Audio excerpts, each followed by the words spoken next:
Olá, queridos amigos. Eu continuo aqui no EPIB. Estou batendo papo com a Monique, conhecendo um pouco da história de vida dela e toda essa missão aí que ela vem desenvolvendo nesse espaço fantástico. No último vídeo, ela estava contando como é que ela começou a se envolver com essa causa do autismo, aprendendo dentro de casa, né, Monique? Com o seu filho, né? Tava aqui contando aí os desafios que você passou com seu filho, né? Mas aí a gente estava batendo papo antes de gravar, você estava falando. Teve uma fase mais. Tá. Vai para essa parte que depois eu vou te perguntar outra coisa para você contar para a turma que está assistindo a gente. Eu estava falando com você que até o brincar da criança, hoje eu tenho esse esclarecimento. Ele tem que ser um brincar funcional. E isso não é ensinado para mãe e para pai. Só para a gente fazer um gancho aqui para quem está pegando o nosso papo agora. Você estava relatando no vídeo anterior tudo que você foi observando de diferente no seu filho, que inicialmente você não achava diferente, mas depois você foi percebendo que ele tinha algo de especial, né? E nas brincadeiras, então, tinha um... Até nas brincadeiras, porque você, por exemplo, quando você vê uma criança brincar com um carrinho, o que você vê? A criança pega o carrinho, ela esfrega o carrinho de uma ponta a outra, ela faz aquele trajeto de pista, né? Isso. O meu filho não, ele virava o carrinho de cabeça para baixo, deitava, tem até o carrinho aqui, eu posso ver.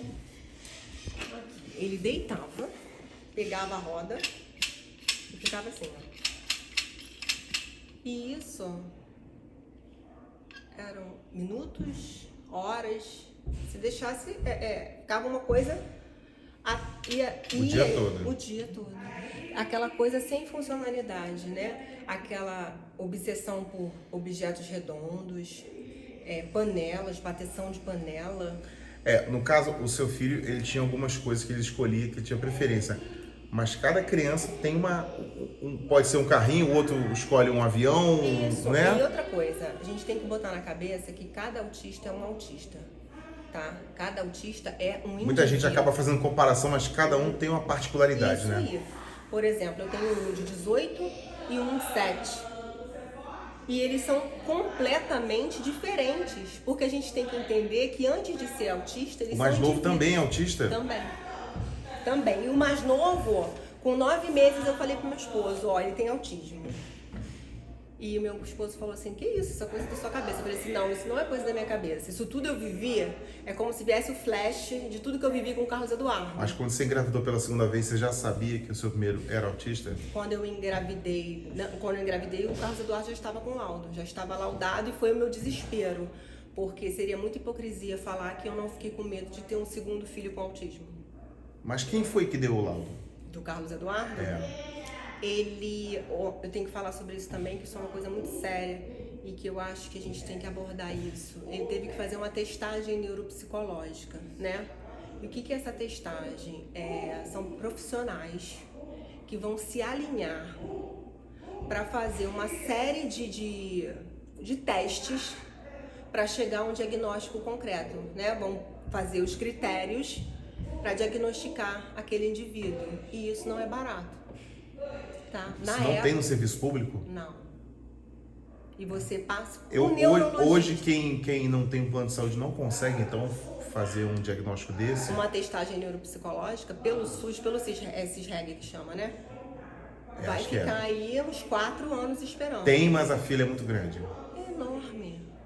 E para você ter uma ideia, para você ter um acesso a um neurologista pelo posto, a espera é de 2 anos. Nossa. Só que a plasticidade neural da criança, ela dura até os 7. Como é que essa mãe trabalha com essa criança sem um diagnóstico? O diagnóstico, o laudo, ele é muito importante.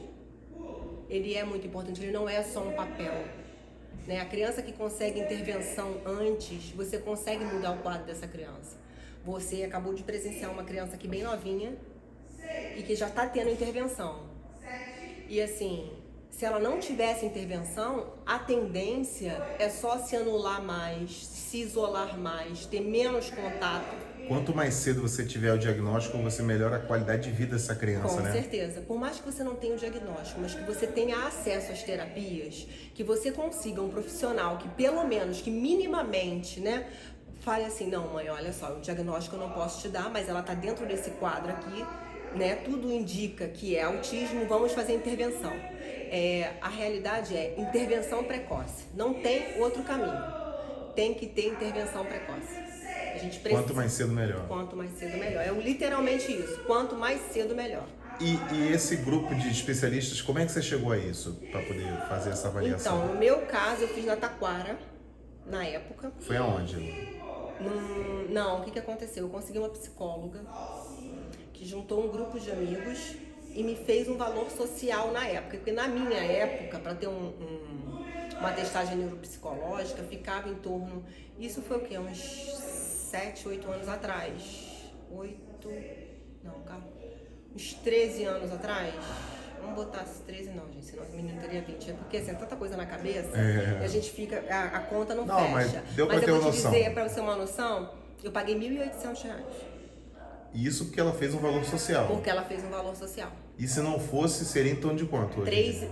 Na época, 3.200 foi quanto foi cobrado. É porque esse valor paga vários profissionais, né? Paga vários. É como se você fosse... vai esmiuçando, né? Você precisa de um fono, você precisa de um terapeuta. Visita um de cada vez? Eles fazem um trabalho em conjunto. É como se... No mesmo dia? Não. São 10 sessões. Né? Para você fechar um diagnóstico, são 10 sessões. Né? Hoje, eu acho que já está mais para frente do que antigamente. Eu acho que com 7 ou 6 sessões consegue fechar. Não quero dar informação equivocada. Entendi, mas você acredita que já deve ter avançado isso, né? Mas basicamente são 10 sessões. Né? Até eles terem uma resposta, né? Até eles terem uma resposta e falar assim, não, vamos fechar aqui. Isso é assim, né? Pra não ter aquela coisa de... Hoje o que mais a gente escuta é que todo mundo é autista. Não, gente, não é todo mundo é autista. É que hoje você tem mais recursos para chegar a um diagnóstico. É até cruel quando fala assim, todo mundo é autista. Não é isso, não. É porque hoje você consegue um diagnóstico porque você tem estudo e tem critérios para dar esse diagnóstico. Agora, interessante, não tem muito tempo, você teve muita dificuldade para ter informação, né? Uhum. É um assunto recente o autismo, né? Eu digo assim, antiga... O boom, né? Assim, o boom de informação é recente. É recente, né? Assim, Nem a palavra se falava isso, até acho que o início dos anos 2000 não se falava nisso direito, era raro, né? E eu vou te falar, quando eu fui apresentada ao autismo, eu não fui apresentada ao autismo. Mandaram eu estudar sobre esquizofrenia. Olha que né, mandaram eu estudar sobre esquizofrenia, porque estava ali, foi desse jeito, ó, estuda sobre esquizofrenia porque tá ali naquela família. E aí você fica assim, meu Deus, peraí, eu tô estudando esquizofrenia, mas por quê? Né? Hoje a gente tem mais informação, tem mais acesso, muito mais acesso às coisas. Hoje a internet está na palma da mão. Cara, minha internet antigamente era de escada, não tenho vergonha nenhuma em falar isso. A internet era de escada. E não tinham conteúdos como esse agora que você está passando a sua experiência de vida. Não tinha. Com certeza muita gente deve estar se identificando e não tinha essas informações e está dando uma luz aí. E outra coisa, o acolhimento, né? Porque ele faz toda a diferença. Porque você não se sentir sozinho faz toda a diferença. Você saber que você não está sozinho, que tem pessoas passando pela mesma situação que você, que precisa de suporte, que precisa de conversa, que precisa de acolhimento, que precisa dessa troca, faz toda a diferença. Toda a diferença. Porque você se sente perdido. Quando você recebe um diagnóstico, você recebe um monte de papel e vai lá e faz. Faz o quê, gente?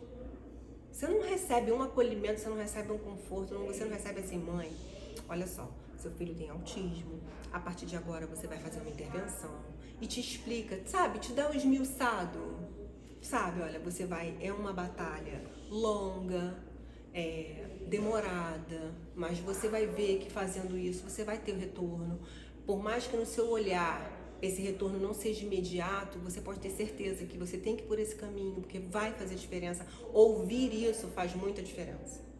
Porque as pessoas precisam entender que sim, é um caminho demorado, é um caminho longo. Você não vai entrar num fono a fono hoje e amanhã o seu filho vai estar falando. Se eu falar isso é mentira.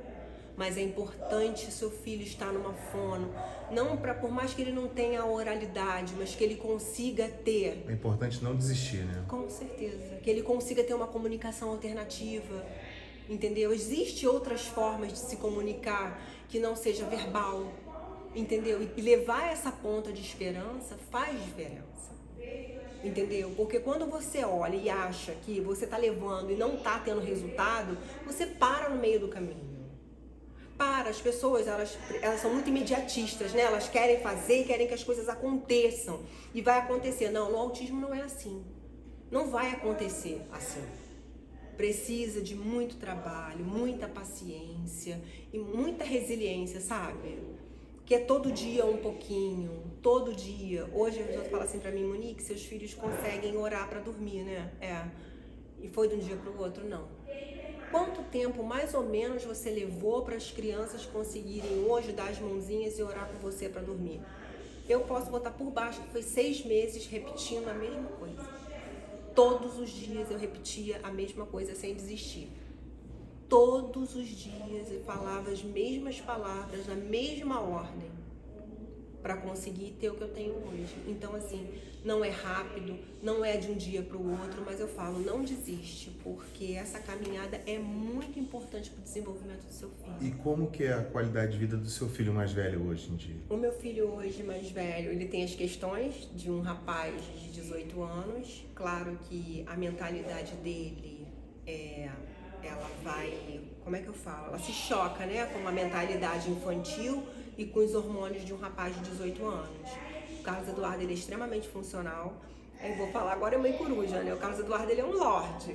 Ele é extremamente educado, ele é verbal, ele se comunica muito bem dentro da realidade dele, ele se comunica muito bem, só que assim, ele tem as questões da falta de maturidade, né? Ele é muito imaturo, ele não é um rapaz de 18 anos, ele tem 18 anos. Mas ele não é um rapaz de 18 anos. Eu não posso cobrar a responsabilidade de um rapaz de 18 anos, porque não é verdade. Mas ele hoje está no 2º ano do ensino médio, tem as dificuldades dele, tem as questões das dificuldades mesmo de compreender, que ele é muito literal, né? As pessoas com autismo geralmente são muito literais, são muito ao pé da letra. Se eu falar para ele que está chovendo canivete, ele vai olhar para o céu e esperar que caia canivete. Não tem meio termo. Não entende certas brincadeiras, né? Não, ele é muito... Mas essa é uma característica dele, não quer dizer que o outro que está assistindo agora, que de repente tem um filho, vai ser igual a ele, né? Não, mas assim, no geral... Tem coisas assim em comum? Isso, tem coisas em comum. Essa questão de ser literal é muito forte, muito presente nos autistas em si. Eles são muito literais, entendeu? Eles não têm... Sabe o que acontece? Eu vou falar de uma forma assim. A sociedade não pede tanto a verdade, mas quando recebe a verdade não sabe o que fazer com ela. É o que acontece com o autista. O autista, ele é muito verdadeiro. Se você perguntar pra ele assim, estou bem com essa roupa? A gente vive numa sociedade hipócrita que vai dizer, tá bom. Ele vai dizer assim, não, tá horrível. Vai dizer todos os pontos. Você tá entendendo? Então é uma forma muito clara, é muito aberta, é muito transparente de ser. Eu vejo assim, dessa forma. Eu não tô romantizando nada, tá?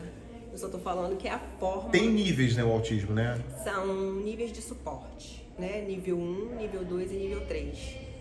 E o que é isso, o nível de suporte? É o quanto aquele indivíduo precisa de ajuda, precisa de suporte, né?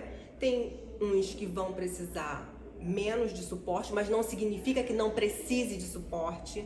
É igual quando a gente fala, né, que hoje... tá falando nível 1, 2 e 3. Antigamente falava autismo leve, autismo médio e pesado. E aí eu sempre me perguntava, é leve para quem? Por que é leve? Né? Porque o meu filho fala, porque o meu filho tá indo para a escola. Mas se ele tem que fazer minimamente 4 terapias na semana, se ele usa medicação, então não é leve. Se ele tem as questões dele, sensoriais, se ele tem as questões alimentares, não é leve. E eu acho que ficou até melhor falar nível de suporte, porque aí a pessoa consegue entender que independente do nível que esteja, ele precisa de suporte, precisa de um outro olhar. Monique, vou pedir para você segurar aí, a gente tá... Nossa, quanta coisa a gente está aprendendo. Eu tô aprendendo muita coisa aqui, tô adorando esse papo, eu tenho certeza que você também. A gente continua no próximo vídeo, sabendo um pouco mais sobre autismo com a Monique.